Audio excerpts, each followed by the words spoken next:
Terakhir ada kan kejadian yang lewat, baru pertama kayak yang di Bogor itu yang lewat udara. Jadi dia lewat kargo tuh hampir beratnya tuh 1 ton rokok ilegal mau diselundupkan lewat udara, lewat kargo digabung sama makanan dari kargo juga pesawat. ada ya pesawat mau dikirim ke Makassar, itu yang lewat udara.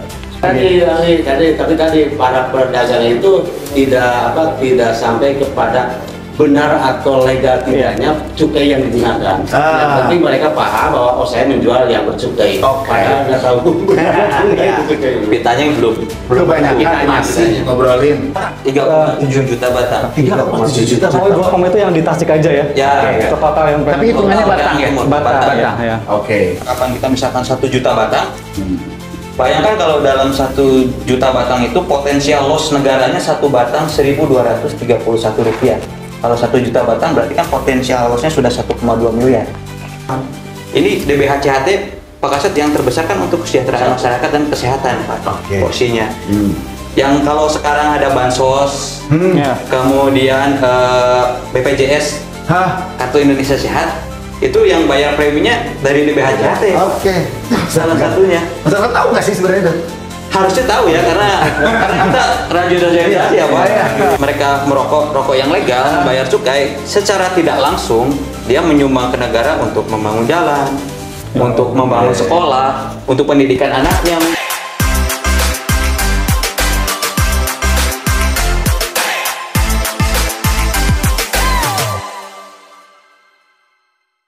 Assalamualaikum warahmatullahi wabarakatuh. Ketemu lagi di Ruang Galuh Raya Channel. Nah, hari ini kita bersama tamu-tamu spesial di pagi yang cukup cerah tapi agak mendung ya. Ada 3 narasumber hari ini dari Bea Cukai dan Satpol PP ya. Dari Bea Cukai ada Pak Hilmansyah SE MSI. Siap. Selamat pagi Pak. Pak Hilmansyah. Pak Hilmansyah ini pelaksana pemeriksa seksi kepatuhan internal dan penyuluhan Bea Cukai, betul ya Pak? Betul, Tasikmalaya. Langsung kedua ada Pak Bineka. Ya, selamat pagi. Nggak pakai H ya? Nggak. Bineka aja. Bineka aja. Nggak tunggal. Tapi maknanya memang beda ya? Beda. Mungkin kebetulan ibu bapak saya nasionalis kali ya. Mantap. Selamat pagi Pak Bineka. Pagi. Masih dari pelaksana pemeriksa seksi kepatuhan internal dan penyuluhan Bea Cukai Tasikmalaya. Di samping saya juga ada Pak Kasat Pol PP. Kalau di Langgaran udah pada tahu ya. Karena apa identik dengan kaki 5 gitu. Pak Kasat, Pak Dr. Andes Dedi Rahmat MSI. Selamat pagi. Selamat pagi. Teman-teman, hari ini spesial karena apa? Tema juga spesial.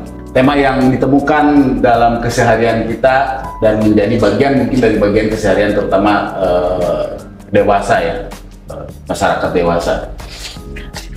Tema kita hari ini adalah rokok ilegal. Narik napas nih kalau ngobrolnya rokok ilegal. Narik napas nih. Karena rokok ilegal. Kita ke Pak Hilman dulu ya. Siap. Hilman ya. Siap. Rokok ilegal. Riset lapangan secara garis besar. Persoalan yang paling fundamental sebenarnya tentang rokok ilegal.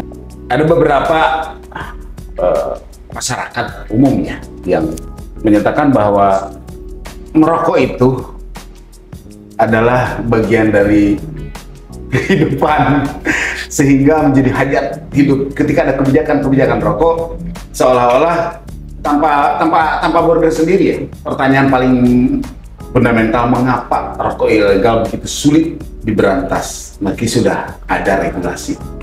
Ini yang ini ya. Berbicara tentang rokok ilegal ya, temuan di lapangan juga deras mengalir. Betul. Kira-kira Pak Hilman, apa sih yang menjadi kesulitan untuk diberantas? Padahal gencar ya, sosialisasi, aturan udah gencar. Kira-kira apa? Berangkat dari bahwa rokok ilegal itu adalah suatu kegiatan bisnis yang ilegal, ya bisa dikatakan mungkin adalah bisnis yang bagian dari mata rantai ekonomi bawah tanah atau shadow economy, di mana di situ itu pihak-pihak yang terlibat dalam rokok ilegal itu akan mendapatkan keuntungan yang tinggi, tapi di sisi lain merugikan masyarakat dan pemerintah. Kenapa bisa mendapatkan keuntungan besar nih si pelaku-pelaku rokok ilegal itu? Dikarenakan memang karena dia tidak memiliki biaya produksi rendah dengan tidak membayar cukai kewajibannya.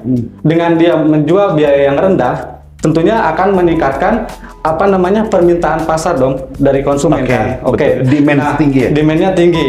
Tentunya kan ketika harga rendah maka permintaan tinggi. Betul. Nah, disinilah makanya ketika permintaan tinggi, produsen ilegal ini tentunya akan terus memproduksi juga kan. Jadi kesimpulannya kenapa ini terus ada walaupun dengan berbagai kita pengawasan, penindakan seperti itu, karena memang permintaan penawaran terus ada, kemudian dengan iming-iming yang profit yang besar itu, si produsen rokok ilegal ini mereka akan senantiasa mengembangkan modus-modus baru. Ketika modus lama misalnya udah dibongkar nih sama aparat penegak keamanan, mereka akan terus mengembangkan hal-hal baru karena ya iming-imingnya itu besar. Ditambah lagi mungkin diperkuat karena harus kita akui juga ada produsen-produsen rokok ilegal ini juga ada yang membackingi lah, istilahnya oknum-oknum aparat hukum juga yang memang terlibat. Pak Hilman, saya catat artinya bahwa sulitnya diberantas adalah karena ada jelas permintaan, potensi ekonomi yang besar, ya betul, profitable, sehingga ya jangankan rokok ya, yang di negara kita legal rokok itu, narkoba pun masih beredar karena ada salah satunya adalah faktornya adalah ekonomi. Saya ke Pak Bhinneka nih, Pak Bhinneka. Kalau ngobrolin sulit diberantas, ngobrolin tentang maraknya produsen beran, ya kan masyarakat menerima produsen. Sejauh mana ini temuan-temuan produsen, seperti apa sih pola produsen itu? Iya, jadi rokok ilegal itu kan tadi seperti yang Pak Hilman jelaskan, dia pola peredaran itu dinamis. Cuman produksinya itu memang kebanyakan dia menggunakan mesin. Jadi yang banyak dilegalkan itu jenis sigaret kretek mesin, produksi dengan mesin.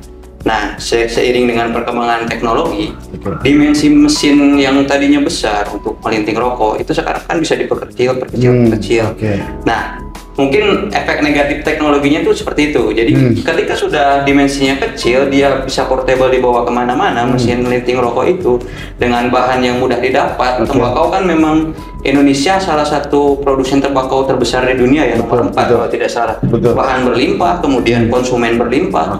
Terus iming-iming keuntungan yang besar, otomatis itu menciptakan peluang untuk produsen rokok-rokok ilegal untuk memproduksi dengan modus-modus yang baru. Setelah tadi dibongkar, misalkan di tempat dia sudah produksi, tidak mungkin dia di situ terus. Biasanya mereka berpindah tuh, pindah mobile, karena untuk menghindari deteksi aparat penegak hukum gitu. Mereka juga kadang punya anti intelijen sendiri gitu, untuk mendeteksi pergerakan APH. Baik, Pak Bhinneka, dulu sebelum semarak ini ya, sebenarnya rokok-rokok home industry itu ada. Tapi masyarakat sudah bisa mampu membedakan secara kasat mata dari kemasan, ya profesional produksi lah. Hari ini memang alat begitu mudah. Alat berarti jatuhnya apa? Industri jatuhnya. Ya, kalau yang rokok banyak beredar di pasaran yang dengan mesin pelinting itu memang skalanya sudah mesin ya, industri. Jadi per jam itu bisa menghasilkan ribuan batang gitu. Tinggal masukkan bahannya saja, kertasnya dilinting seperti itu jadi gitu. Tapi kan untuk yang resmi dilinting manual juga masih ada. Saya dulu masih ingat di daerah di kampung saya. Itu kalau mau gitu, alatnya sangat sederhana, terus ya cuma digesek-gesek gitu, dan sangat tradisional sekali. Dan itu bukan untuk dijual, konsumsi pribadi. Jadi memang yang terutang cukai itu adalah, kalau rokok itu kan salah satu dari hasil tembakau ya, salah satu objek cukai dari 3 objek cukai. Yang pertama etil alkohol, kemudian minuman mengandung etil alkohol atau miras, yang ketiga hasil tembakau. Nah, hasil tembakau ini luas, salah satunya cukai, vape juga masuk itu hasil tembakau. Nah, untuk yang dilinting tadi manual itu kita namakan, kalau bahasa undang-undangnya sigaret kretek tangan. Oke. Nah itu untuk skala yang dikenakan cukai atau terutang cukai itu yang diproduksi secara massal untuk dijual secara eceran dengan etiket atau merek. Oke. Itu yang terkena kewajiban membayar cukai. Oke. Kalau yang tradisional untuk konsumsi sendiri itu memang tidak dipungut cukai. Artinya batasannya bahwa dijual. Betul. Ya kan, dijual ya, dipasarkan. Dipasarkan. Itu batasannya. Dan menggunakan etiket. Menggunakan etiket karena ada Pak Ogi. pakai branding. Ya betul, ada Pak Ogi yang masih di tradisional itu kita nyebutnya bako ya. Kalau di Pedagang Timur ini bako. Itu kan banyak di pasar-pasar. Ya. Tapi kan dia jualnya itu per gram ya, per on. Betul. Nah itu kan tidak menggunakan etiket. Ada yang beli, dia timbang di situ, paling pakai bungkus sederhana dikasihkan. Nah itu juga tidak terutang cukai, karena belum dipasarkan secara massal, hanya tradisional.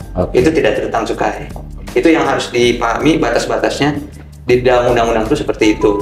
Gitu. Jadi tapi kalau bako yang udah dikemas, misalkan satuan 300 gram. Dan itu ada mereknya, nah, terus dipasarkan luas ke wilayah-wilayah di luar daerah produksinya, itu sudah terutang cukai. Oke, siap. Saya ke Pak Kasat. Pak Kasat, kan ini sudah ada kerjasama ya, berbagi hasil segala macam. Ini ada kewajiban ya, Pak.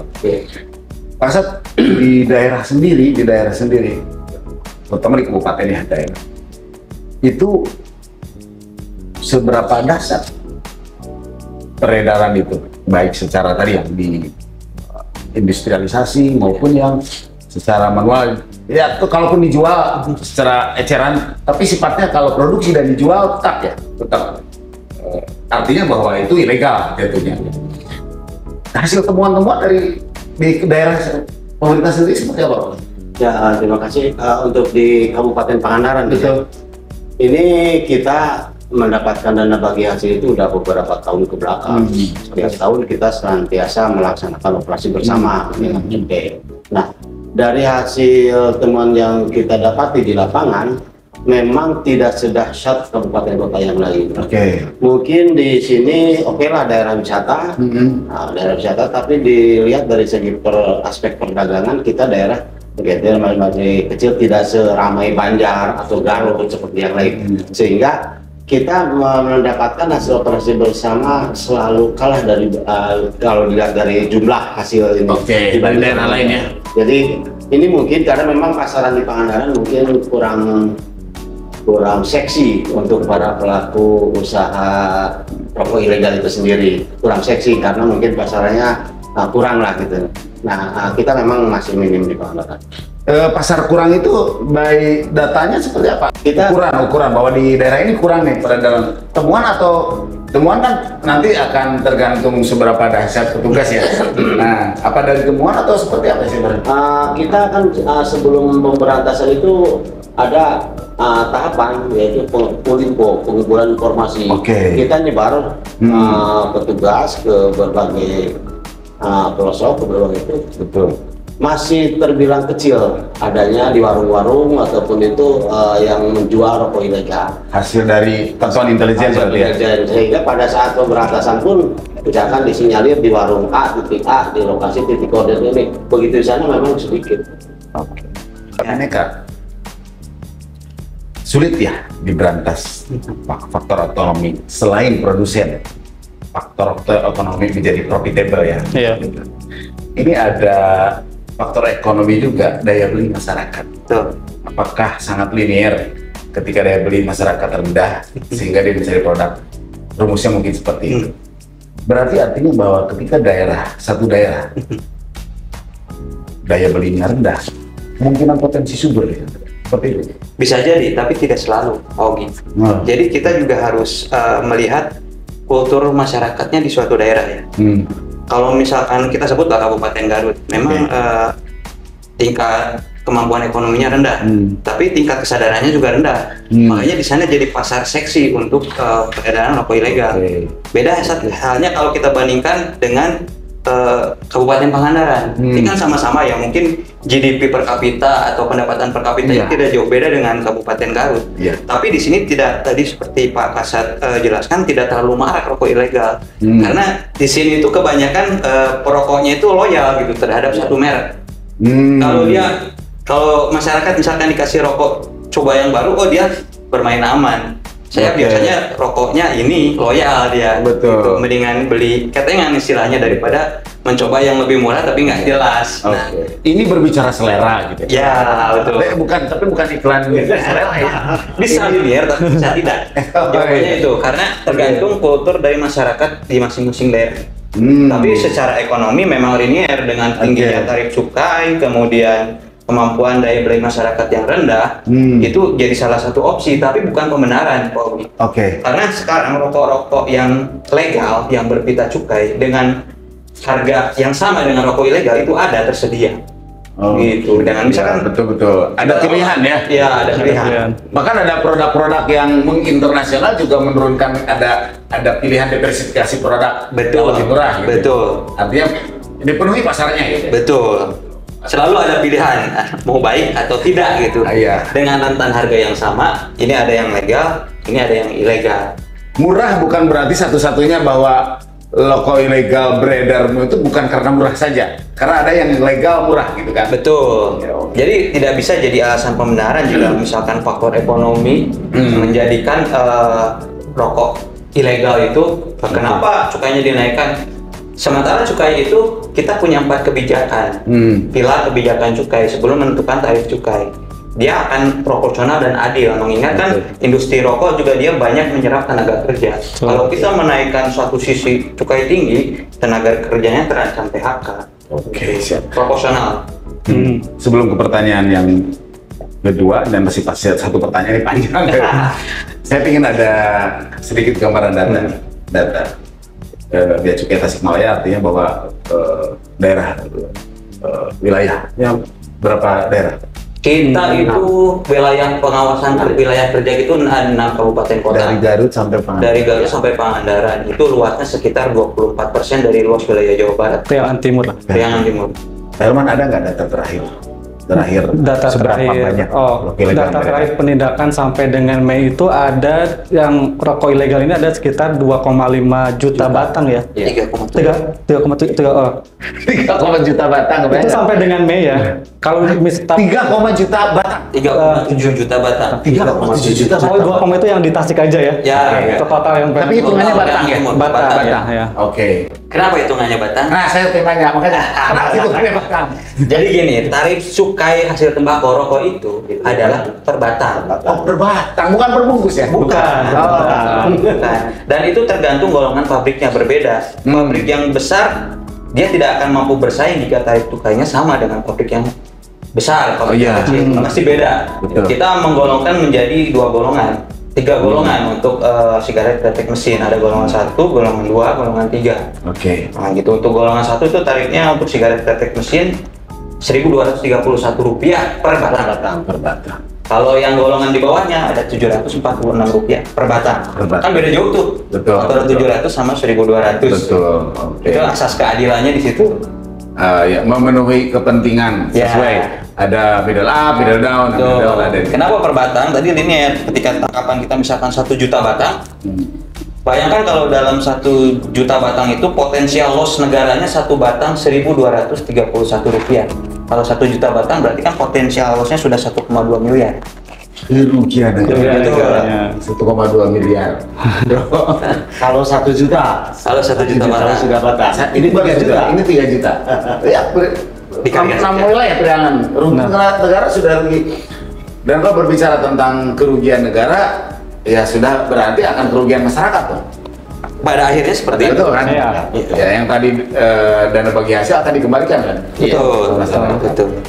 Yang itu yang banyak tidak dipahami tentang masyarakat, bahwa ketika Anda membeli rokok itu merugikan sendiri. Iya. Itu hanya dari satu sisi, Pak Oki. Belum nanti sisi kesehatannya. Kesehatan. Oke. Karena memang tidak terjamin ya.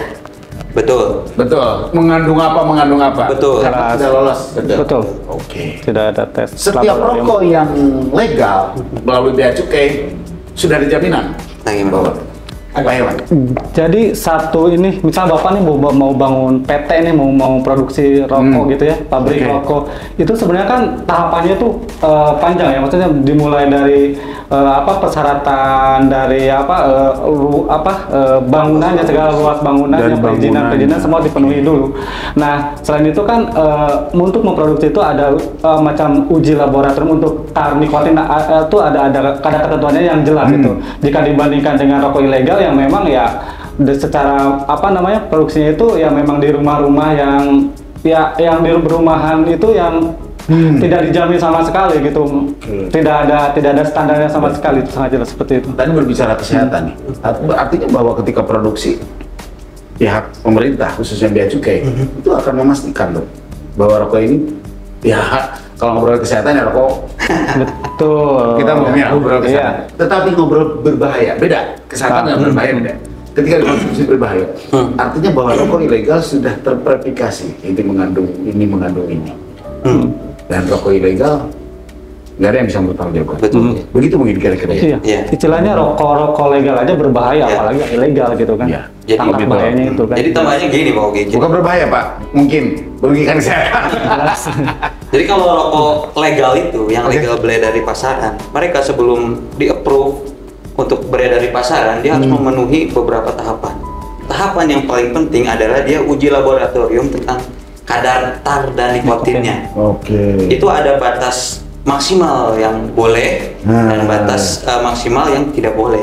Tarnya misalkan berapa gram per batang gitu. Itu ada tahapannya. Sedangkan rokok ilegal kita tidak tahu bahannya. Orang pabriknya saja tidak berizin. Kita juga tidak tahu produsennya di mana, bahannya tidak bisa kita tahu dari mana. Pokoknya ngebul aja. Bisa saja sintetis gitu ya? Bisa saja. Bisa saja sedotan kertas atau apa, yang penting dibakar nyala gitu. Ngeri ya sebenarnya. Betul. Karena kita hisap gitu. Betul. Kita nggak tahu latar belakangnya. Nah, pemerintah bea cukai memastikan bahwa yang ilegal itu artinya ngobrol berbahaya gitu. Ya. Diketahui lah ini Pak, diketahui. Ngeri ya. Masyarakat berapa juta? 3 juta rokok yang dihisap langsung ke tubuh. Yang kedua Pak, yang fundamental. Ini kan masyarakat juga tidak tahu Pak. Mungkin saya juga sendiri ya tidak tahu. Bagaimana sih cara mengidentifikasi? Karena kemasannya ya, maaf ya, mungkin di daerah saya juga saya temukan. Kemasannya bagus gitu Pak. Bahasanya juga bagus, judulnya bagus ya kalau judulnya bagus ya. Kebarat-baratan ada gitu ya, seperti itu. Pak Elman, gimana sih untuk orang awam bisa mengidentifikasi rokok ilegal gitu ya? Mungkin kita berangkatnya dari definisi dulu deh, rokok ilegal itu apa sih gitu kan? Rokok ilegal itu adalah rokok impor ataupun rokok produksi dalam negeri yang udah berada di peredaran bebas dan untuk penjualan eceran di mana tidak memenuhi peraturan perundang-undangan. Salah satunya itu peraturan perundang-undangan cukai nomor 39 tahun 2007 bahwa ciri utama bahwa si rokok itu bisa legal itu adalah udah bayar cukainya gitu. Bayar cukai. Salah satu pelunasan kewajiban cukai itu dengan melekatkan pita cukai. Betul. Ketika rokok di masyarakat umum itu udah nggak ada pita cukainya, itu udah bisa dipastikan rokok ilegal. Kita sebutnya rokok polos. Itu sangat jelas kan, nggak ada pita cukainya. Apakah yang udah ada pita cukainya itu dipastikan legal? Belum tentu juga. Belum tentu. Karena ada yang pita cukainya palsu, pita cukainya bekas. Itu dua. Bekas. Ada modusnya. Asli tapi bekas. Kalau pernah ada sales rokok, ini kalau dibuka, coba dikeletek, jangan rusak pitanya, nanti 10 pita bekas itu ditukar dengan satu bungkus rokok, itu modusnya. Ada itu. Ada. Pengumpul pita cukai berarti. Ada. Dan itu bernilai. Oh ya, itu yang salah satu yang sulit ya. Karena ada nilai, selalu ada nilai uang. Saya lanjut Pak, itu baru dua kan yang bisa. Yang berikutnya itu di istilahnya pita cukai bukan haknya. Maksudnya bukan haknya itu maksudnya rokok A dilekati dengan pita cukai perusahaan B gitu kan. Karena sebenarnya pita cukai itu setiap pita cukai itu secara spesifik itu hanya untuk satu perusahaan itu ada personalisasinya gitu khusus. Betul. Ada namanya, jadi itu masyarakat bisa mengenali dengan mudah juga tuh kalau misalnya Sebenarnya. karena ada nama perusahaannya tuh. Oke. Nah, di pita cukai itu ada nama perusahaan, tujuh di awal itu nama perusahaannya. Ketika beda ya itu udah ilegal. Itu salah yang bukan untuk haknya. Kemudian ada juga tadi itu salah peruntukan. Kalau salah peruntukan ini adalah pita cukainya itu untuk misalnya jenis rokoknya di sigaret kretek mesin ditempeli dengan pita cukai sigaret kretek tangan. Tadi udah dimention kan, kalau setiap nilainya itu beda kan, SKM itu lebih tinggi nilai pita cukainya. Sedangkan SKT ternyata lebih rendah dong. Jadi modusnya ditempelin diganti itu ya untuk mendapatkan profit dong, dengan menempelkan yang lebih murah dia dapat profit lebih tinggi gitu. Seperti Ini itu. sebenarnya targetnya yang tadi ya, mengumpul cukai palsu. Bukan palsu, bukan haknya ya. Ya. Itu untuk mengelabui petugas atau mengelabui masyarakat sih sebenarnya? Dua-duanya. Dua-duanya. Iya. Dan tujuan utama sih tetap ke profit kalau dari sisi produsennya. Betul, ya, ke profit supaya Nah. mereka dianggap legal kan. Tuh. Gitu. Cuman kan kalau di daerah ya, warung-warung konvensional di daerah, Ogi, dia taunya ada pitanya, entah Nah, gitu. palsu atau bekas atau salah peruntukan tadi atau salah personalisasi tadi. Yang penting ada pitanya, mereka nilai ini legal gitu. Padahal tidak semuanya yang ada pitanya legal. Maksud pernah ada temuan di daerah kita kalau misalnya lagi penindakan bareng-bareng, masa dilihat-lihat gitu. Selama ini khusus di Pangandaran ya, kita hanya menemukan yang tidak bercukai saja. Yang tidak bercukai. Kalau yang bukan peruntukannya ataupun yang salah ataupun yang bekas, kita belum pernah menemukan. Oke. Tapi kalau sosialisasi ke masyarakat sampai nggak? Sampai. Kita juga kan suka ada sosialisasi, Ya, oke. baik melalui media luar ruang maupun penyuluhan, termasuk sampai ke tingkat perangkat desa juga kita ke limas-limas kita di sosialisasi. Kalau ke penjual Pak? Penjual eceran misalnya? Ke penjual juga Pernah. sambil sosialisasi ke pasar-pasar Ke pasar-pasar. Mereka memahami tidak Pak? memahami seharusnya Cukai sampai ke cukai kayak gitu. memahami. Tapi karena nilai profit juga kadang-kadang ya. Iya. Tapi tadi para pedagang itu tidak sampai kepada benar atau legal tidaknya cukai yang digunakan. Yang penting mereka paham bahwa saya menjual yang bercukai. Oke. Padahal nggak tahu benar Pitanya yang belum. Kebanyakan Pitanya. masih ngobrolin, ada cukainya legal, saya jual pajak gitu ya. Iya.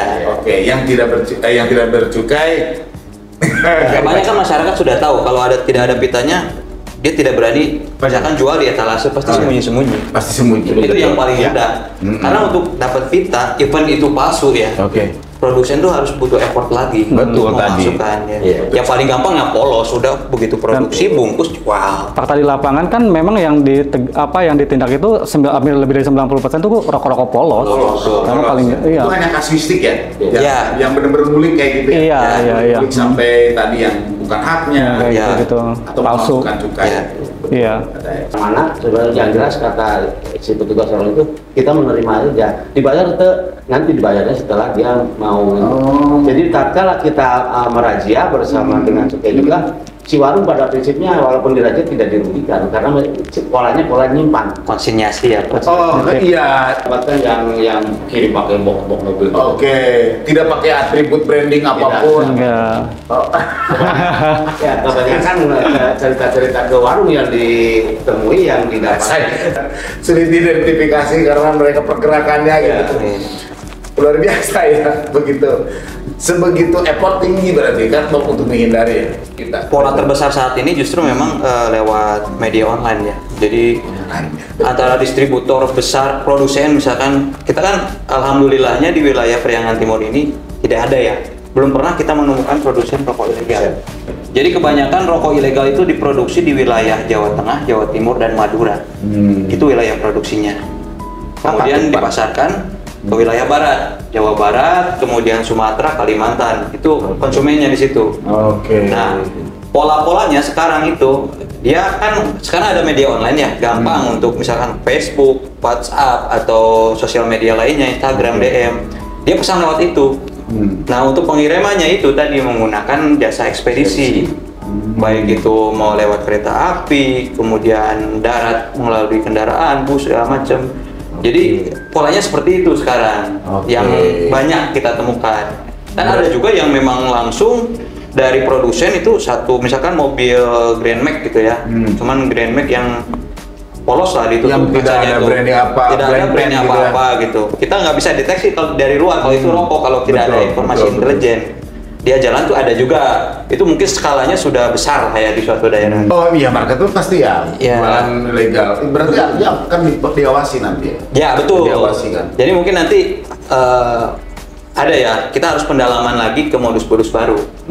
Seiring dengan berkembangnya teknologi dan digitalisasi, itu kita harus mengembangkan juga pola-pola intelijen yang baru untuk mendeteksi itu. Oh. Dan Bea Cukai sudah mengantisipasi itu. Kita sekarang punya divisi sendiri di Bea Cukai itu yang menangani namanya cyber crawling. Cyber apa? Cyber crawling. Cyber crawling. Jadi kita berselancar di dunia maya, intelijen di dunia maya Oke. untuk mendeteksi ya modus-modus seperti itu. Di lapangan kita seolah-olah sepertinya tidak ada pergerakan pertempuran peperangan ya gitu ya. Padahal masih berperang gitu, gencar ya, semakin Betul. gencar Pak. Terakhir ada kan kejadian yang lewat, baru pertama kayak yang dibongkar itu yang lewat udara. Jadi dia lewat kargo tuh hampir beratnya tuh 1 ton rokok ilegal mau diselundupkan Lewat udara? lewat kargo digabung sama makanan dari Kargo pesawat? Uganda. Iya, pesawat mau dikirim ke Makassar. Itu yang lewat udara. Berani itu ya? Seberani itu. Kalau misal lewat laut itu biasanya lewat pelabuhan-pelabuhan tikus. Jadi memang intinya menghindari jalur pengawasan gitu mereka. Nah, kalau lewat udara kan ketat Pak, di bandara itu ketat sekali. Makanya disamarkan tadi. Disamarkan dicampur dengan makanan. Dicampur dengan makanan. Oh, Kita yang di truk juga. diselundupkan berarti ya? Iya. Ya sama lah sama narkoba. Jadi selalu disamarkan dengan barang lain. Di situ. Ngeri ya?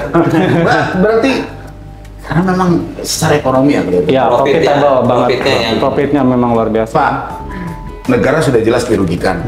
SAR tadi ya, untuk Priangan Timur itu 3 juta kali yang berapa miliar tadi? 3,7 juta batang. Betul. Artinya bahwa ketika bagi hasil, daerah juga dirugikan. Iya. Makanya daerah juga punya kewajiban untuk memerangi. Betul. Ngobrol rugi negara, saya ingin tahu nih, biar masyarakat tahu. Rugi masyarakat apa Pak? Sebenarnya harus jelas gini ya.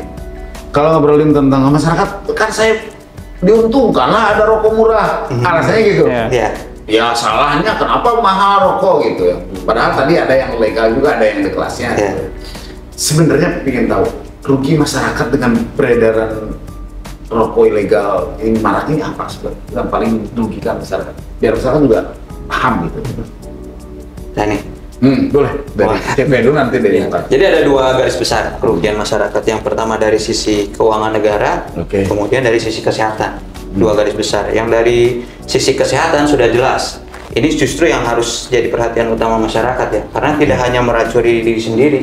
Bayangkan kalau yang ngerokok ilegal itu dia punya istri yang sedang hamil atau punya balita. Oke. Kan perokok pasif itu lebih bahaya daripada Betul. perokok aktif. Betul. Itu dari sisi kesehatan tuh Oke. sangat berbahaya karena kita tidak bisa mengetahui kandungannya itu tadi Oke, yang tadi. pertama. Yang kedua dari sisi keuangan negara memang kalau kita berpikir praktis, berpikiran pendek gitu ya. Yang penting saya dapat rokok murah kok gitu. Tapi impact jangka panjangnya ini pasti akan berpengaruh ke APBN atau penerimaan negara. Oke. Sedangkan APBN penerimaan negara dari sektor cukai tahun 2025 saja kita ditargetkan mengumpulkan 246 triliun Target. nasional, target nasional Dari cukai. dari cukai saja. Bayangkan kalau itu tidak tercapai, kan impactnya bisa kemana-mana. Transfer ke daerah juga tidak akan sebesar biasanya. Kemudian dana pembangunan infrastruktur berkurang. Ini DBHCHT Pak Kasat yang terbesar kan untuk kesejahteraan masyarakat dan kesehatan Pak, Oke. porsinya. Yang kalau sekarang ada bansos, Ya. kemudian BPJS, Hah? Kartu Indonesia Sehat, itu yang bayar preminya dari DBHCHT. Oke. Salah satunya. Masyarakat tahu nggak sih sebenarnya itu? Harusnya tahu ya karena kita rajin sosialisasi ya Pak. Iya. Gitu. Harusnya tahu ya masyarakat. Harusnya tahu. Ketika Jadi- mereka membeli, mereka juga merugikan. Ketika mereka merokok rokok yang legal, bayar cukai, secara tidak langsung dia menyumbang ke negara untuk membangun jalan, untuk membangun sekolah, untuk pendidikan anaknya mungkin. Kalau mereka mengkonsumsi rokok ilegal, Ya, akhirnya itu. bahwa ya Dia tidak bahwa berpartisipasi berarti. sudah secara langsung juga gitu ya, Iya. tidak berpartisipasi. Ya, contoh untuk yang melalui dana bagi hasil ke daerah langsung ya, dan di mana kan banyak tadi dikatakan kaitan dengan bidang kesehatan. Oke. Kan banyak sarana prasarana dari dana bagi hasil cukai itu untuk sarana prasarana kesehatan yang tentunya untuk masyarakat juga. Nah, manakala tadi semakin banyak yang ilegal, otomatis transfer dari dana bagi hasil itu sendiri berkurang, sehingga fasilitas sarana prasarana otomatis berkurang. Belum lagi tadi kaitan dengan kesejahteraan masyarakat, bansos, otomatis kalau berkurang dana bagi hasil, otomatis yang dirasakan atau yang akan diterima langsung oleh masyarakat otomatis berkurang. Sehingga ya itu tadi diusahakanlah jangan yang ilegal. Yang berjuta-juta batang itu, ibu-ibu, bapak-bapak. Jadi jangan dibiasakan untuk berpikir praktis saat itu untung, tapi impact-nya, multiplier efeknya ke seluruh negara. Betul. Selalu jadi tantangan ya, kesadaran kolektif masyarakat itu sudah jadi tantangan. Oke Pak, ini sudah habis di segmen terakhir, kita closing Pak. Ya. Mungkin dari Pak Hilman dulu. Closing statement untuk masyarakat apa yang mau disampaikan? Buat masyarakat mungkin lebih ke untuk meningkatkan kesadaran bahwa rokok ilegal itu sangat berbahaya, merugikan buat kesehatan dan juga buat penerimaan negara juga, yang nanti pada akhirnya berdampak juga pada masyarakat secara langsung. Kemudian kami di sini juga meminta bantuan kepada masyarakat untuk menjadi agen pelapor, memberikan informasi ketika di lingkungannya mungkin ada rokok ilegal, bisa dilaporkan ke kami dan kami dengan terbuka akan sangat berterima kasih. Mungkin seperti itu dari saya. Pak Biarkan. Ya, menambahkan sedikit mungkin ya, itu tadi menanamkan kesadaran dari diri sendiri dulu. Kemudian ilmu yang didapat mengenai rokok ilegal bisa disampaikan ke keluarga, kemudian lingkungan masyarakat, dan ikut berpartisipasi aktif dalam pemberantasan rokok ilegal. Bisa menginformasikan apabila di lingkungannya ada peredaran rokok ilegal, dilaporkan kepada Satpol PP atau Bea Cukai Tasikmalaya di nomor 0811 2002 321. Itu WhatsApp, dan kita jamin untuk yang menginformasikan atau kerahasiaan pelapor itu kami jamin. Dijamin ya? Ya, dijamin aman. Kita hanya butuh konfirmasi data nanti. Oke, siap. Pak Kasat, untuk warga masyarakat Pangandaran berarti untuk warga masyarakat Pangandaran ya, kalau tadi sama kalau belum ditemukan silakan hubungi kami di Satpol PP.